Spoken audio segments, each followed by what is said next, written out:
प्रणाम मित्रों। आज हम लोगों का एक अद्भुत रूप से सौभाग्योदय हुआ कि आज बाबूजी और दीदी का आगमन यहाँ आरण्यक पर हुआ और ऊपर जो टीले की भूमि है उसको अवलोकन के लिए यहाँ ऊपर बाबूजी के साथ हम लोग आए हुए हैं। और भाई साहब ने कुछ पूरे उस काल के जिस काल में यहाँ पर भूमि पूजन का कार्यक्रम होने को था उसकी तैयारियों के समय के कुछ अद्भुत संस्मरण सुनाए और उसको सुन के और हम लोगों को रोमांच भी हो आया। तो भाई साहब आज इतने दिनों बाद जो आपका आगमन हुआ है तो कुछ आशीर्वचन, कुछ शब्द आपके हम लोगों को ज़रूर मिलने चाहिए। परम पूज्य गुरुदेव ने जब शक्तिपीठों का संदेश सबको सुनाया कि हिमालय से उनको ये निर्देश आया है कि शक्तिपीठ बनाए जाएं, तो गुरुदेव ने मई 1979 की अखंड ज्योति में एक आर्टिकल लिखा था। उसमें गुरुदेव ने पूरे हमारे शक्तिपीठों की कार्य योजना बताई। उसी में उन्होंने लिखा था कि हम अभी जन संकुलों में, पब्लिक प्लेसेस पे मंदिरों का निर्माण कर रहे हैं। आने वाले दिनों में हम लोग आरण्यक बनाएंगे, हम लोग आश्रम बनाएंगे। और ये जो भूमि है ये बहुत ही दिव्य और अद्भुत भूमि है। यहाँ पर 84,84,000 ऋषियों ने तप किया है, परस्पर बैठ कर के विचार विमर्श किया है। इसी भूमि पर पुराणों की रचना हुई है। यहीं पर भगवान राम के जन्म के पूर्व, उनके पूर्व के जन्म के राजा दशरथ और कौशल्या, मनु और शत्रुपा के रूप में उन्हें तप किया है।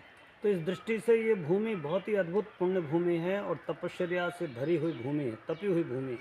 यहाँ बैठकर साधना करना अपने आप में जीवन का परम सौभाग्य है और साधना का प्रतिफल यहाँ पर बहुत 10 गुना अधिक मिलेगा, ये भी मुझे अपना आत्मविश्वास है। हम लोग जब यहाँ भूमि पूजन के समय आए तो बिल्कुल एकदम जंगल पड़ा हुआ था, पूरी टेकरी थी। हम लोगों ने आकर के यहाँ उसको टेकरी को कटवा करके मैदान बनाया। फिर यहाँ पर श्रद्धेय का आगमन हुआ, भूमि पूजन का क्रम हुआ, यज्ञ का क्रम यहाँ संपन्न किए। और उसके पश्चात से आज जब मैं इतने साल बाद यहाँ दोबारा आया हूँ तो बहुत आत्मा प्रसन्न है कि बहुत सारी सुंदर व्यवस्थाएं यहाँ पर बन रही हैं और चारों तरफ से हमारे परिजनों का अद्भुत सहयोग भी उभर रहा है।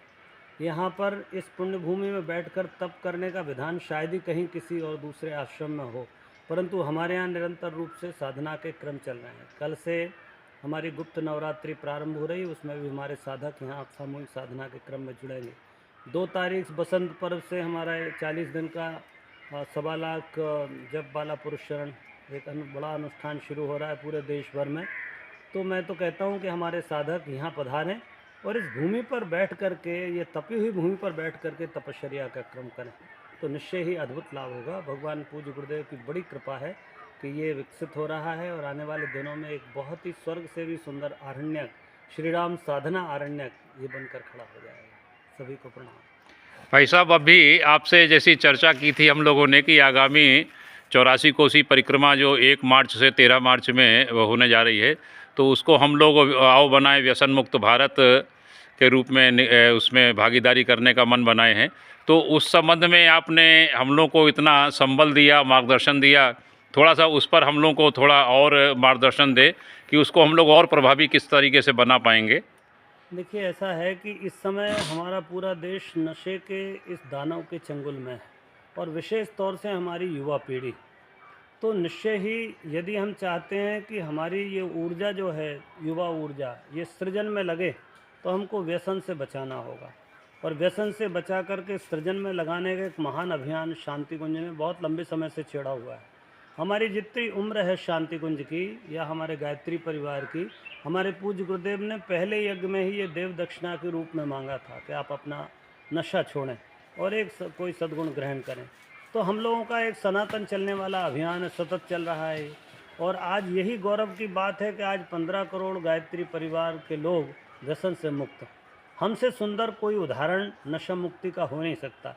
इसलिए गवर्नमेंट ऑफ इंडिया ने हमारे साथ मिलकर के और एक हमने MOU साइन किया है। हम तो पहले से ही कार्यक्रम कर रहे थे पर उन्होंने कहा हमको आप सहयोग प्रदान करें, तो उसी के अंतर्गत हमारा ये कार्यक्रम होगा, व्यसन से बचाइए, सृजन में लगाइए, नशा मुक्त भारत अभियान। तो ये एक बड़ा अभियान हम लोग प्रारंभ करेंगे और बहुत अच्छा है। 84 कोस यात्रा में साधकगण आएंगे, साधु महात्मा लोग आएंगे, हमारा बहुत सारा लिटरेचर है, हमारी प्रदर्शनी है, हमारी फिल्म है, वो सब हम आपको उपलब्ध कराएंगे। तो आप शांति कुंज से उस फिल्म को भी जगह जगह दिखाइए।